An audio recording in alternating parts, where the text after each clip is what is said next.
Bonjour.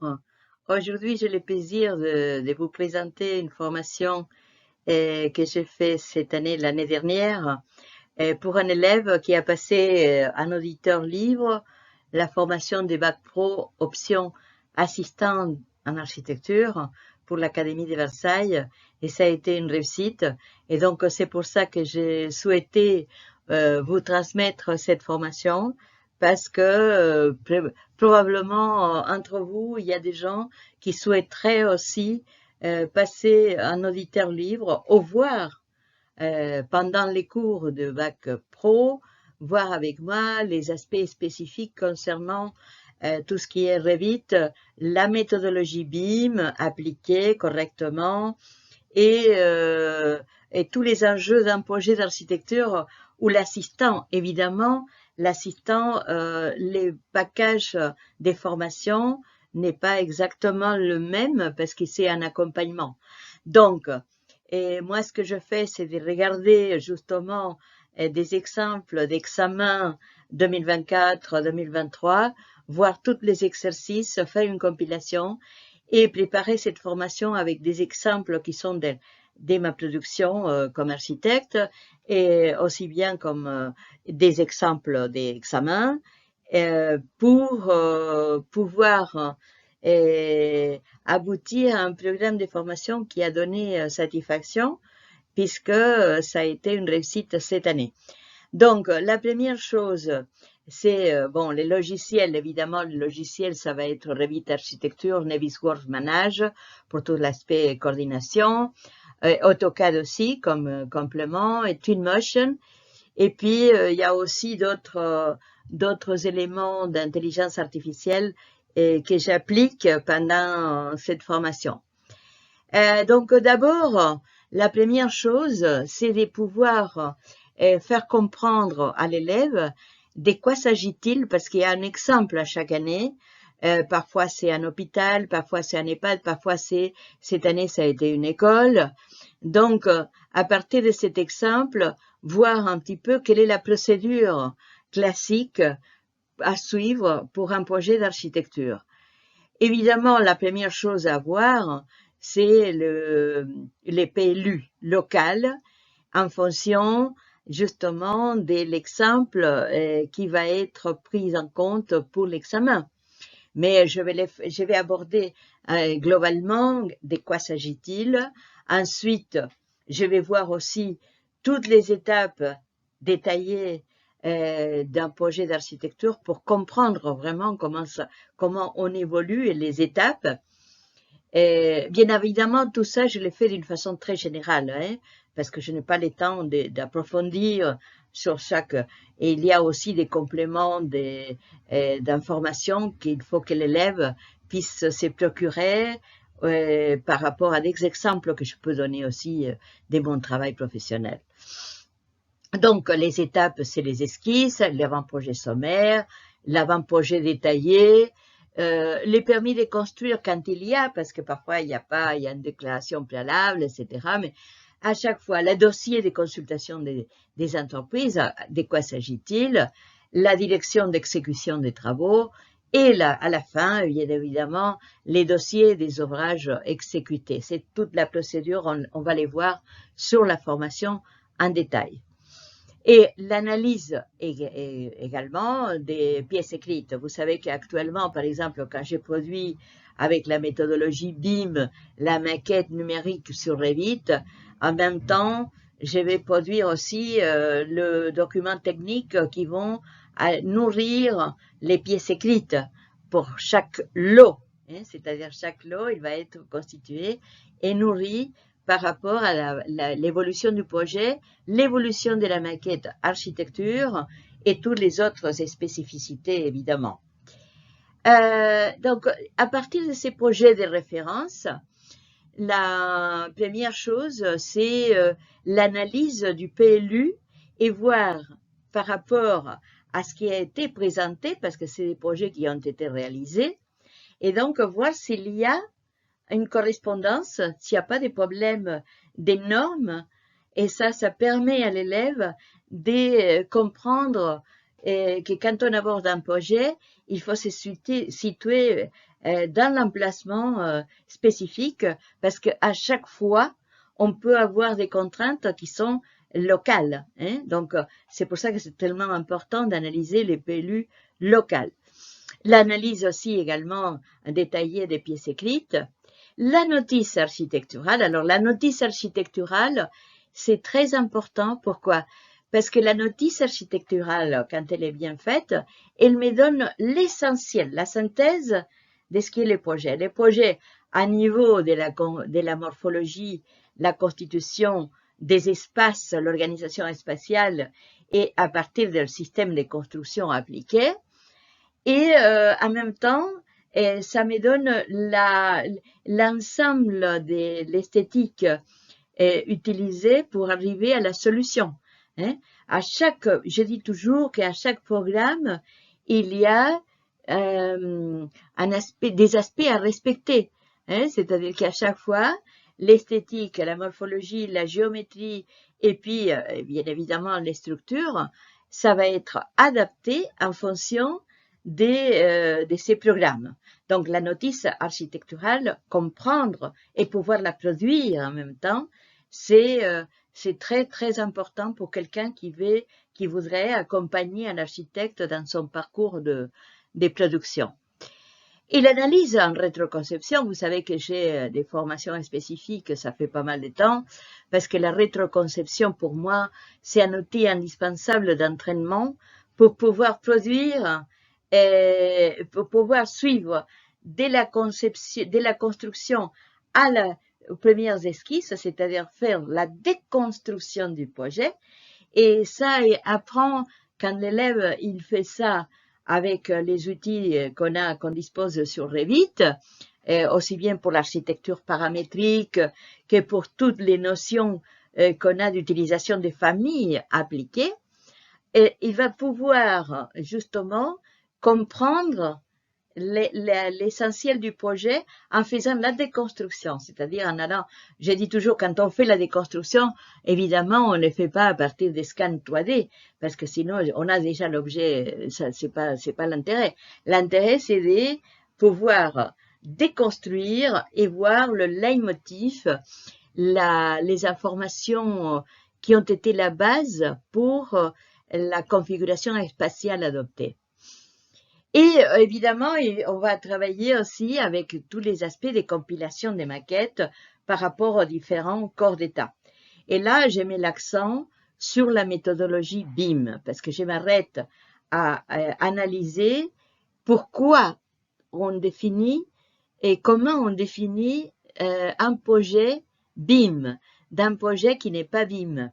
Hein? On dit un projet BIM, mais l'histoire c'est un projet, il est BIM, c'est pas seulement la production de la maquette, c'est toutes les informations qu'il y a derrière qui sont importantes, c'est-à-dire tout ce qu'on produit en exportation IFC qui va me nourrir chaque spécificité de son côté et que je vais pouvoir en même temps avec notre logiciel qui pour moi c'est le meilleur logiciel pour la coordination, que c'est Navisworks Manage.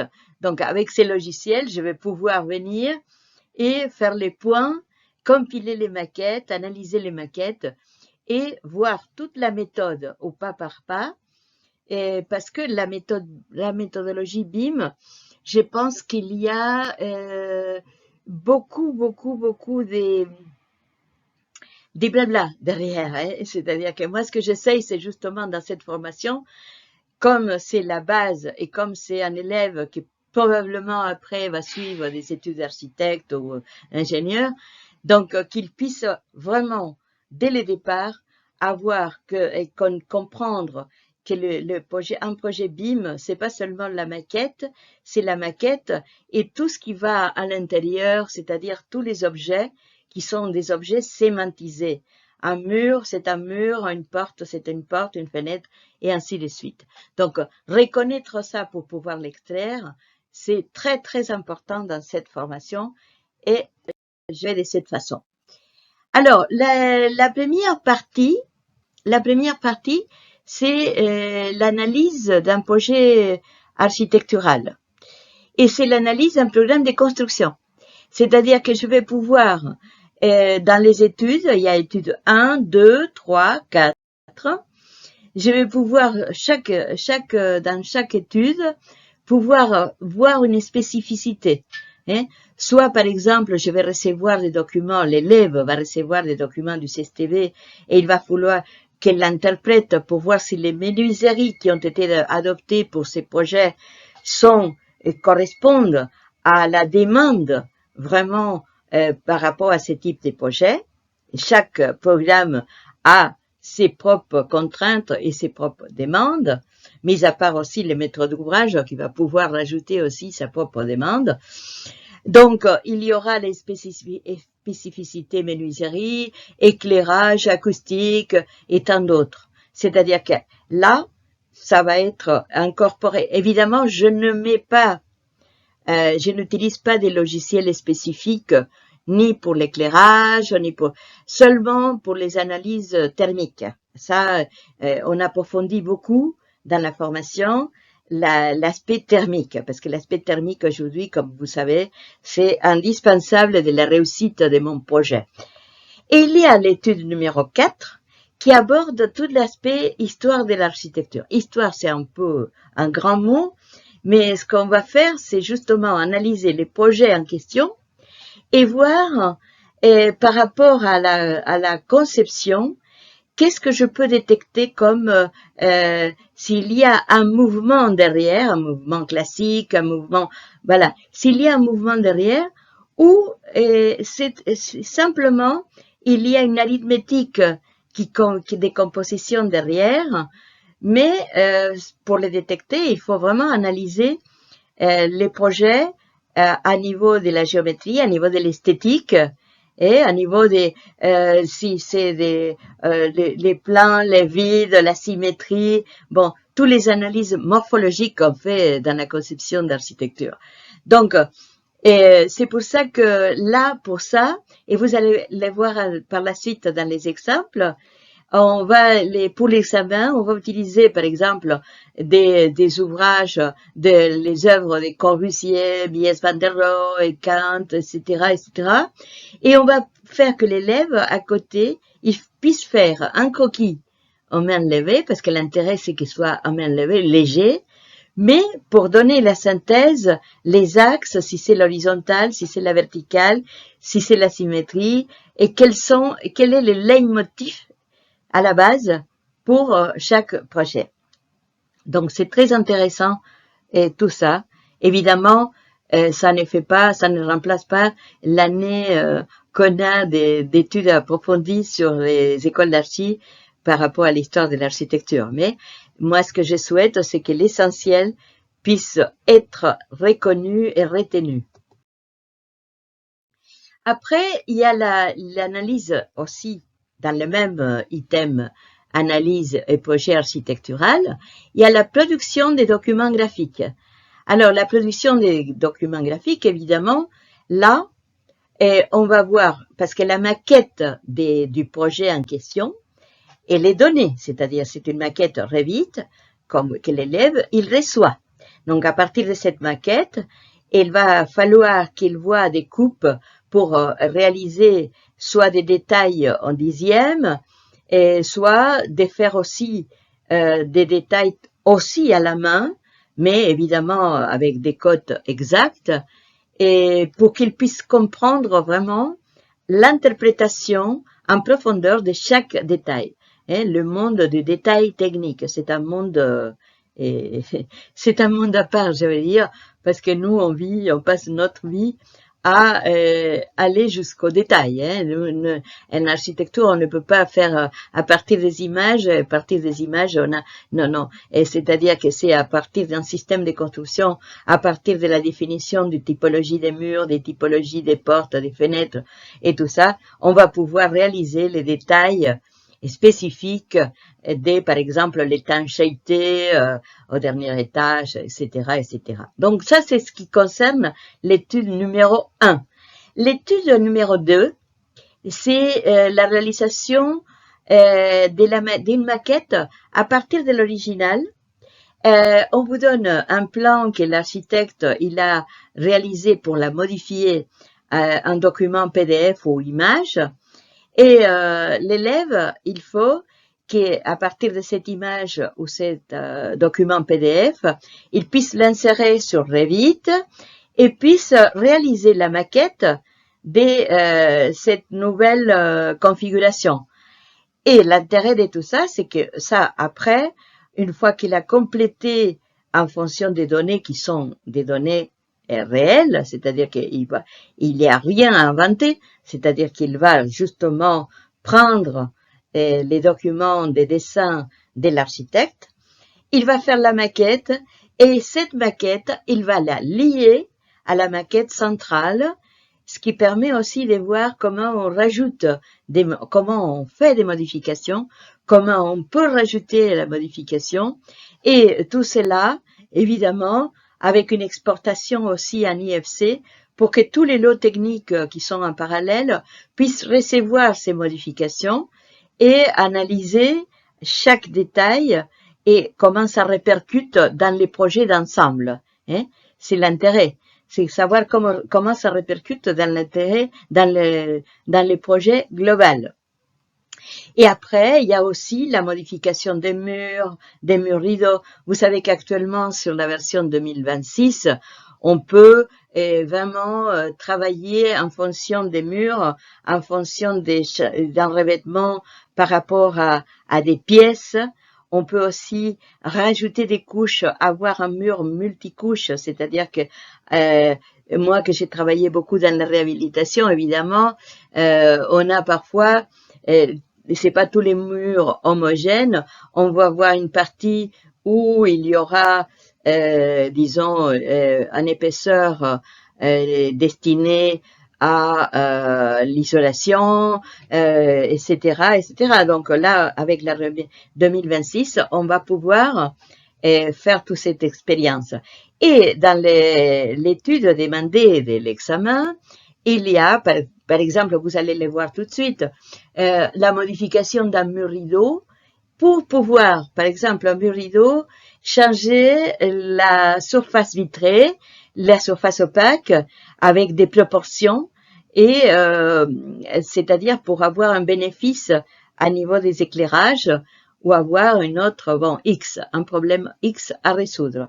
Tout ça, ça fait partie de l'étude numéro 3, toujours dans les productions des documents graphiques.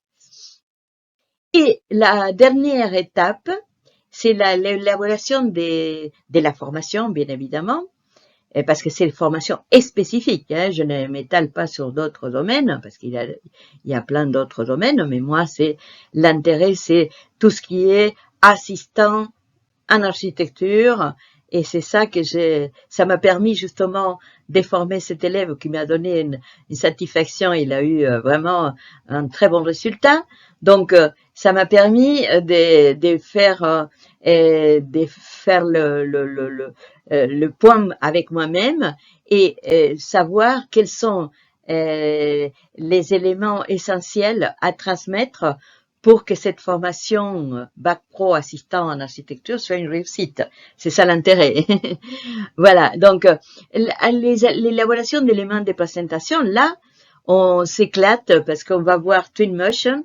Vous savez que Twinmotion, maintenant, on peut avoir des fichiers Revit. Avant, c'était SketchUp, il n'y avait pas de format. Actuellement, on peut avoir inséré des documents Revit sur Twinmotion. Et qu'est-ce qu'on vous demande à l'examen?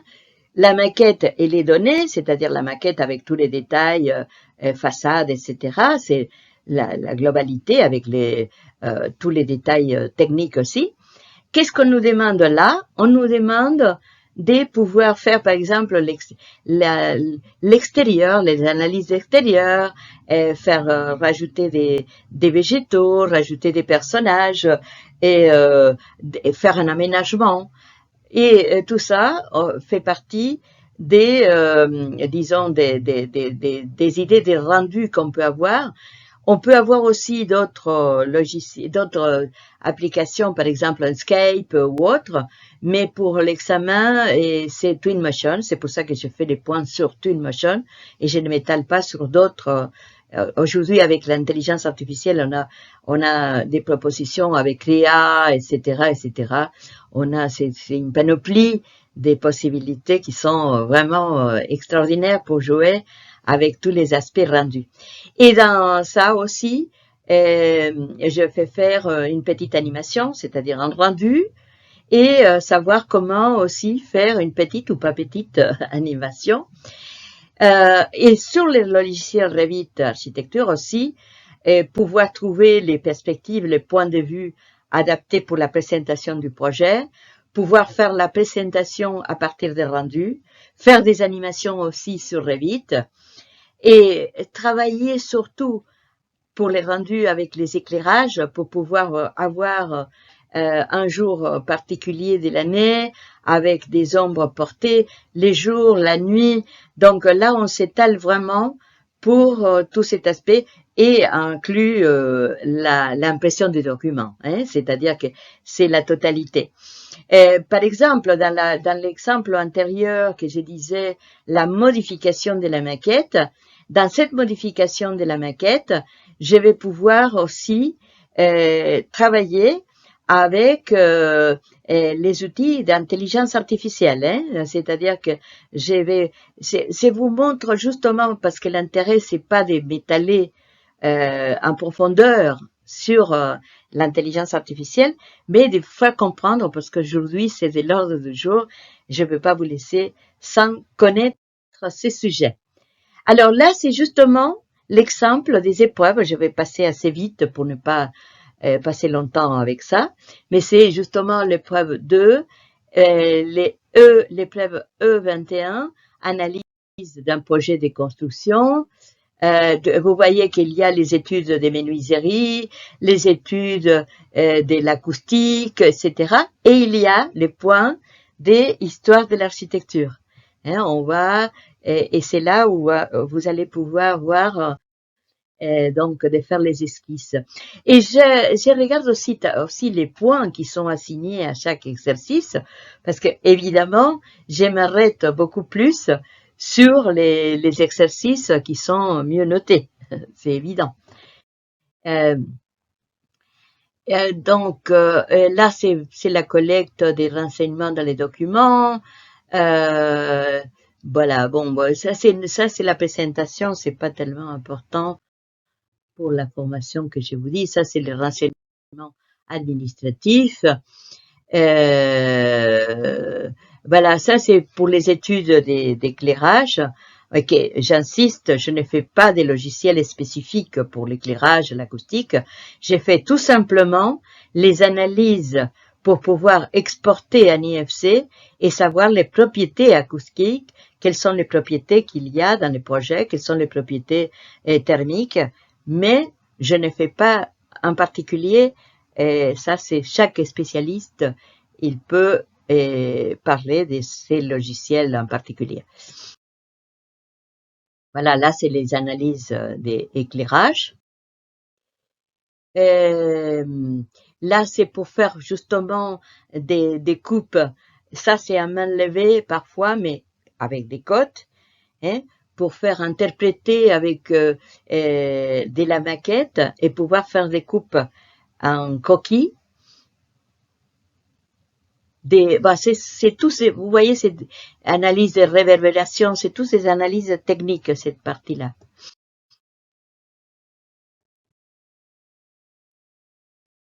Et là, on revient à la partie des morphologies, études, histoire de l'architecture.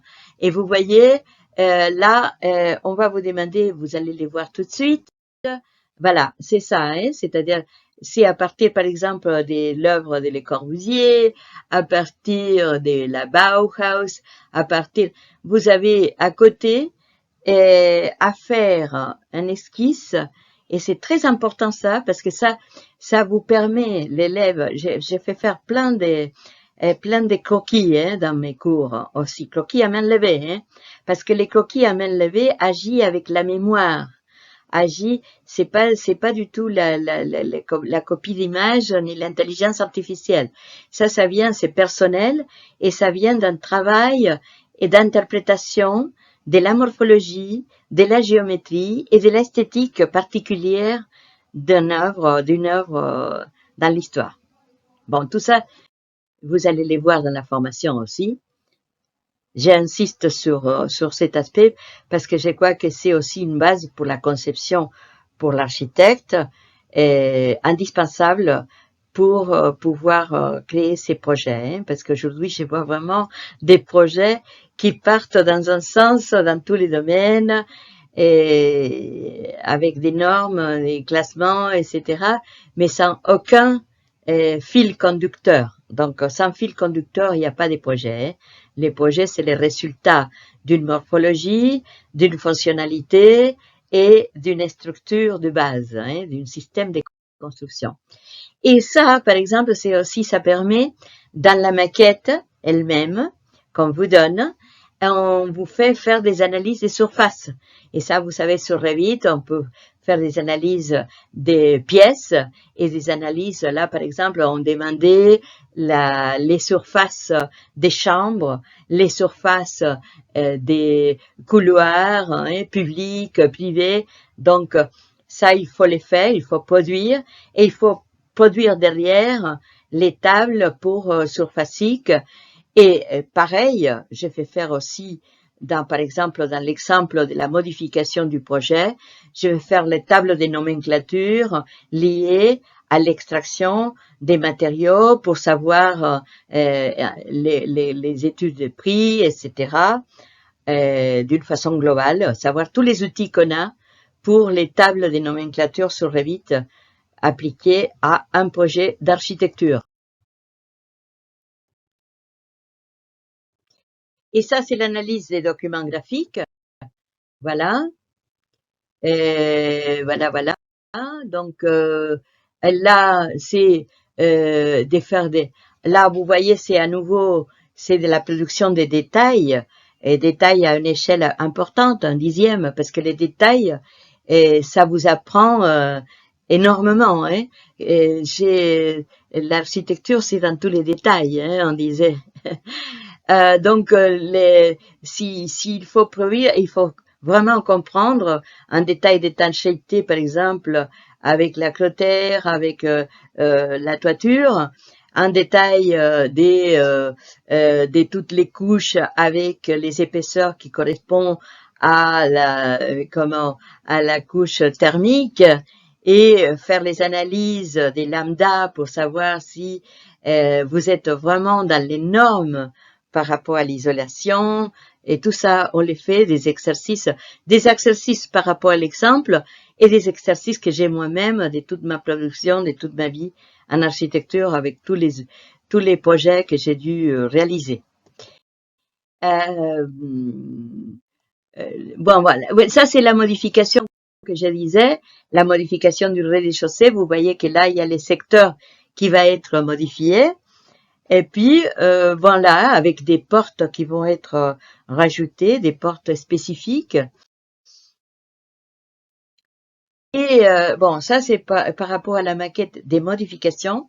Et là, c'est par rapport aux études spécifiques que je disais, par exemple, un mur rideau. Ici, c'est la proposition, c'est un mur rideau pour l'exemple 2024, un mur rideau.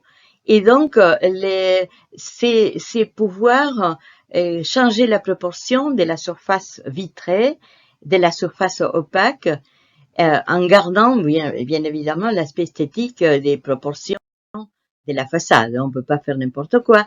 Là, vous voyez, c'est un exemple de ce qui a été modifié. Et là, bon, c'est tous les résultats des analyses que vous allez voir. Là, c'est pour compléter justement des détails très importants, c'est-à-dire elle vous donne une base et pouvoir les compléter en fonction des couches qui manquent. Ça vous donne vraiment un exercice très important de comprendre les détails en profondeur. Bon, ça c'est les plans PDF que je disais de l'architecte par rapport à la modification au rez-de-chaussée. Et vous voyez que là, bon, c'est les plans PDF que je vais insérer sur Revit et que je vais retravailler en 3D, en volumique, avec les couches par rapport au mur, avec tous les détails d'aménagement intérieur aussi, parce qu'on a là. Ça, c'est des détails qui sont à main levée et qu'il faut traduire aussi après dans des détails techniques approfondis. Et donc, il y avait dans l'épreuve, sous-épreuve E23, pardon, c'est l'élévation des éléments de présentation. Et là, vous voyez, là c'est Twinmotion. Et qu'est-ce qu'il vous demande? À partir de la maquette, par exemple, attribuer les matériaux manquants sur le sol, placer la végétation, placer les clôtures, placer des personnes. Donc c'est toute les rajouts pour faire en sorte d'avoir un rendu riche et pouvoir aussi trouver les bons éclairages. Par rapport à la période, par rapport à l'emplacement, et tout ça, ça fait partie. On approfondit dans la formation sur les sujets des rendus sur Twinmotion parce que c'est le logiciel qu'on vous demande, évidemment. Et par exemple là, dans ces cas-là, c'est la même chose, des réalisations de rendus, mais à partir d'un point, vous voyez qu'il y a un point de vue à l'intérieur d'un local, et c'est à l'intérieur de cette local qu'on va faire la perspective et qu'on va réétudier l'aménagement en fonction de l'insertion des familles d'aménagement, en fonction c'est-à-dire on vous demande de changer de 2 ou 3 types d'aménagements différents à partir des familles que vous allez faire venir de l'extérieur ou que vous avez dans une bibliothèque qu'on vous donne. Hein, ça, c'est comme d'habitude. Voilà. Donc, les dossiers des bases qu'on va vous donner, c'est tout ça. C'est-à-dire, on vous donne vraiment tous les dossiers de la maquette. Et pour ces cas-là, c'était un pôle de gérontologie. C'est 2024. Et vous voyez, c'est tous les documents qu'on va vous donner. On va vous donner aussi les documents des présentations. On n'a pas parlé des présentations, mais dans ces cours-là, il y a aussi tout un aspect de comment gérer la présentation sur Revit pour l'impression. Hein. C'est à partir de la maquette, faire les coupes, faire les vues, faire les perspectives, les axonométries. Ça fait partie des cours, même si c'est pas, il n'y a pas d'exercice spécifique, ça fait partie des cours. Et j'utilise aussi AutoCAD, mais c'est d'une façon globale pour parfois l'insertion des blocs et pour pouvoir, par exemple, gérer un terrain par des géomètres et l'insérer sur Revit. Bon, il y a des exemples qui ne sont pas les exemples de l'examen, mais que j'utilise parce que je sais que ça apporte énormément à l'élève si il va être en assistance d'architecture dans un cabinet, ce que je souhaite au maximum de réussite pour tout ça. Et voilà. Donc, voilà, ça c'est la maquette. Vous voyez là le mur rideau avec son apparence qui doit être modifiée. Bon, ça c'est toute la maquette qu'on vous donne. Et là, c'est la maquette sans la modification. Et après, il y a ça, c'est la partie qu'on fait avec moi, c'est-à-dire que c'est la modification de la maquette avec des documents d'architecture, des modifications, avec la cotation, avec et toutes les pièces, c'est-à-dire la détection des surfaces, et la table des surfaces, des pièces.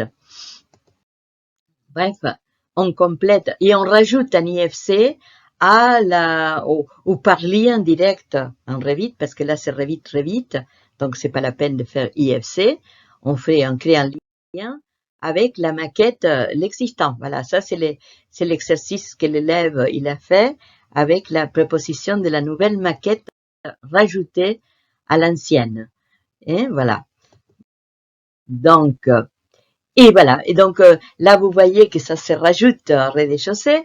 Et ça, c'est le résultat final. Et pour le résultat final, il faut faire les perspectives, les rendus et rajouter après derrière sur Twinmotion tous les aspects végétaux, aménagement extérieur, etc., etc. Bon, ça c'est une formation que je pense que c'est très très utile et même je suis à disposition pour des élèves qui souhaitent avoir une partie de cette formation parce que je trouve que dans l'assistance d'architectes, c'est très important de pouvoir vraiment faire les points de l'essentiel et surtout comprendre bien qu'est-ce que la méthodologie BIM et comment l'appliquer correctement. Donc, je reste à votre disposition. J'ai mon site internet que vous connaissez, bimconseil.com. Je suis Thierry Féjas, architecte, depuis quelques siècles, je dis toujours. Et donc,